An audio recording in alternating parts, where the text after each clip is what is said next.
వికారాబాద్ జిల్లా పరిగిలో రైతులు ఆందోళన చేశారు. కొంతమంది వ్యక్తులు బలవంతంగా తమ భూముల్లో కబ్జా చేయడానికి ప్రయత్నాలు చేస్తున్నారని నిరసన తెలిపారు. రికార్డుల్లో వారి పేరు ఉన్న కాడికి భూములు వదలాలంటూ స్థానిక రైతులు 13 గుంటలకు సంబంధించి రికార్డు డాక్యుమెంట్లతో పోలీసులను కోరుతున్నారు. 13 గుంటల్లో నేషనల్ హైవే రోడ్డు వైరింగ్ కొరకు 3 గుంటల భూమి వదిలేస్తామని, ఇప్పుడు మాకు 10 గుంటలు మాత్రమే భూమి ఉందని, ఆ భూమిని కూడా కబ్జా చేసేందుకు దళారులు ప్రయత్నాలు చేస్తున్నట్లు మీర్జాపూర్ గ్రామానికి చెందిన భూ యజమాని తెలిపారు.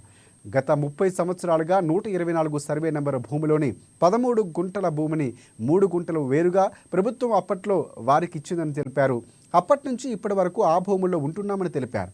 ఇప్పుడు కొత్తగా ఎవరో మల్లికార్జున్ రావు అనే ఒక వ్యక్తి ఇక్కడికి వచ్చి ఈ ల్యాండ్ మాది అంటూ బలవంతంగా కబ్జాకు వచ్చేటందుకు ప్రయత్నాలు చేస్తున్నారంటూ ఆవేదన వ్యక్తం చేశారు.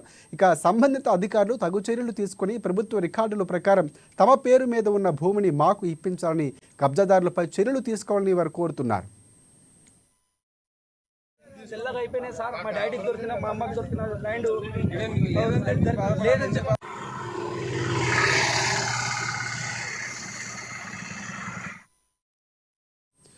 అంబేద్కర్